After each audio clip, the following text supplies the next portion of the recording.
হচ্ছে আমাদের লেবু বাগান পুরাটা। আপনাদেরকে এর আগে দেখাইছিলাম লেবু কেমন ধরছে, প্রতিটা গাছ দেখাইছিলাম ভিডিওর মাধ্যমে। তো আজকেও একটু লেবু বাগানে ঢুকবো, তার জন্য ভাবতেছি আপনাদের সাথে একটু শেয়ার করব লেবুগুলা কেমন বড় হয়েছে। কারণ হচ্ছে এবারে এরকম যখন লেবু বড় হওয়ার সময় ছিল তখন তেমন কোনো বৃষ্টি হয় নাই, তার জন্য আজকে লেবু বাগানে ঢুকছি। দেখি একটু শেয়ার করি কেমন বড় হয়েছে লেবু। দেখেন লেবুর সাইজ এবারকার কত ছোট ছোট, তারপরেও মাশাল্লাহ যা ধরছে আলহামদুলিল্লাহ, শুকুর আল্লাহর কাছে। এই যে তবে আবার সব যে ছোট এমন না, কিছু কিছু পাকে পাকে একটু বড়ও হয়েছে।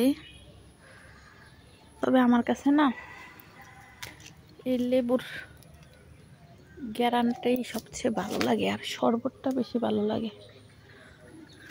কেন যেন গাছ মরে যাইতেছে, এখন আবার আরেকটা ডাল মরা শুরু হয়েছে।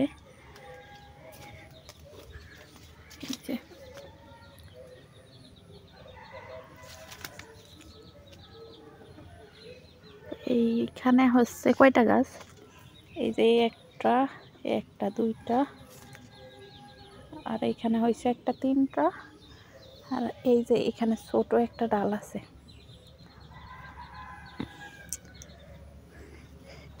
এবার এই হয়েছে লেবুর সাইজ।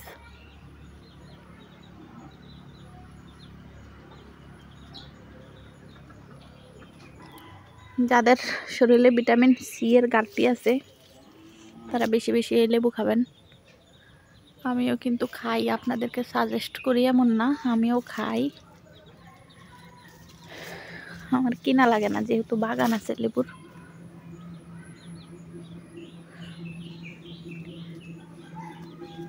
এই যে দেখেন, তো ওই পাশে একটা গাছ আছে, দেখি ওই গাছটায় কি পরিমাণ ধরছে। মানে ধরছে তো আগেই দেখলাম, এখনকার হয়েছে বড় হয়েছে কেমন দেখি। না এইটার গুলি তেমন বড় হয় না, সাইজ যেমন একটা তেমনই আছে।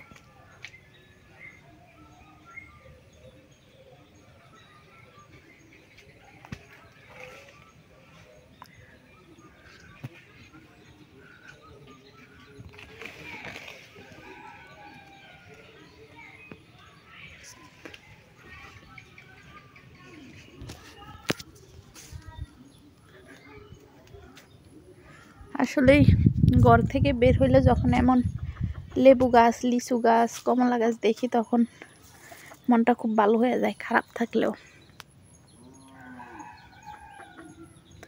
এই যে হচ্ছে এটা পুরাটা লেবু বাগান, একটু দূর থেকে দেখাই আপনাদেরকে। এটা পুরাটা মানে 3টা গাছ দিয়ে একটা বাগান হয়ে গেছে। আর সবচেয়ে দুঃখের ব্যাপার হয়েছে এইখানে একটা গোলাপ ফুল গাছ, গোলাপ ফুল গাছটা অর্ধেক মরে গেছে। দেখেন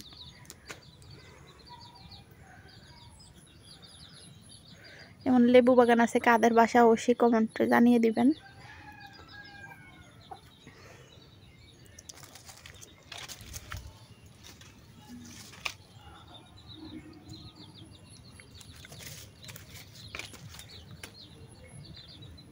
গাছের গ্রোথ এবার ভালো না তেমন, হয়তো বা এই জন্য ধরে নাই বেশি, একদমই কম ধরছে। প্রতি বছর হচ্ছে আপনাদের মানে একটা গাছে যা ধরতো এবার সবগুলো গাছ মিলিয়েও তা ধরে নাই।